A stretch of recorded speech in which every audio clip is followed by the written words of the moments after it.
important global economic issues. Thank you. Thank you very much, Sri N.K. Singh. Now, Sri Piyush Goyal. Thank you very much, Mr. Chairman. I know there is a restriction of time, so I won't get into poetry and all. In any case, I don't know poetry, but I can stick to hard facts. But after such illustrious speakers like Dr. Ganguly and Dr. Singh, I think what they have highlighted is something what I can only elaborate a little bit upon. Obviously, the international situation is disturbing. We are all aware of it. I'm not as confident as Dr. Ganguly that there is no cause for concern.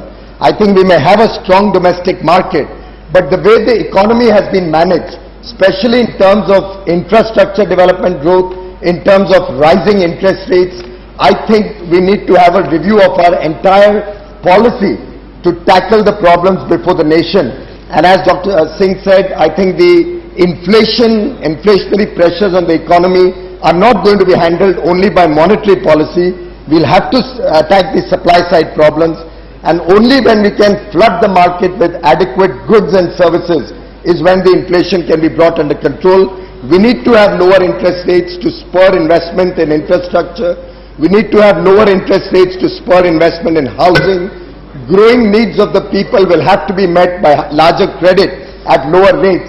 And I think the example that Europe or USA is setting should be considered very seriously by the Reserve Bank and by the government in terms of lower interest rates.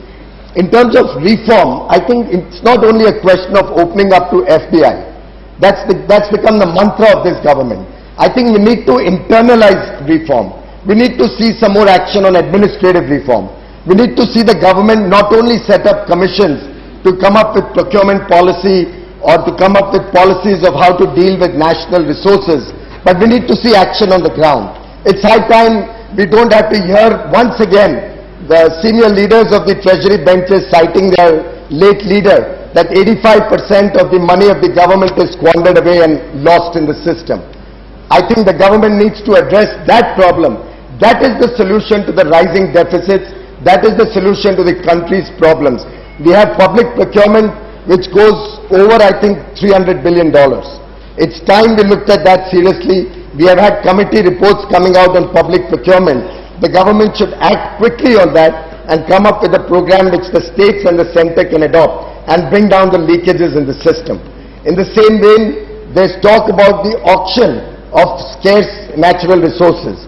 The government in the last 4 years, in an answer to Parliament 4 days back, has mentioned that they have allocated 13 billion tons of coal mines, coal reserves, to private parties without the auction route on an allotment basis.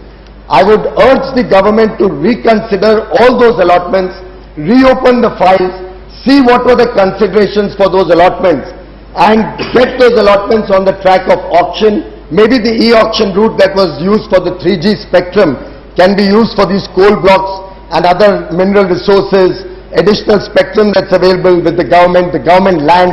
Everything should go on the auction route.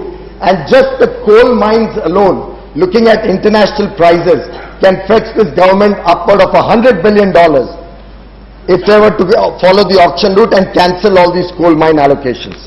Sir, the budgets in recent years have become an art of only financial jugglery. I was going through the budget estimates and revised estimates of the last 12 years. It started with almost matched budget estimates and revised estimates. There used to be a 0, 1, 2, 3% difference in the two. In 2008-9, the difference was 20%. But then the finance minister said, I've given a stimulus, therefore I needed to borrow 250,000 crores extra, and I think the whole nation stood by him and encouraged the stimulus package. But now, the budget of the current year, we have left a gap of almost 3% increase in expenditure has been provided for. If you see the growth of expenditure over the years, you will have a shortfall of nearly 2 lakh crores in the expenditure in the current year, with no corresponding revenue receipts coming from anything like the 3G auction or any special dispensations on the revenue side. In this circumstance, sir, we will see many more supplementary grants coming up. We will have a lot of problem in terms of fiscal management, and as Dr. Singh said, you will have a problem of larger borrowings, and I'm afraid India could get into a situation of a downgrade similar to the US situation now. And I think the country cannot afford any downgrade at this stage, which will result in increased cost of our international borrowing. I know there's a paucity of time. I have Only 1 minute more. Okay. Maybe at some other occasion. Oh, thank you very much. Thank you very much. But you made good points. Thank you very much. Now, Dr. Subramanian Reddy.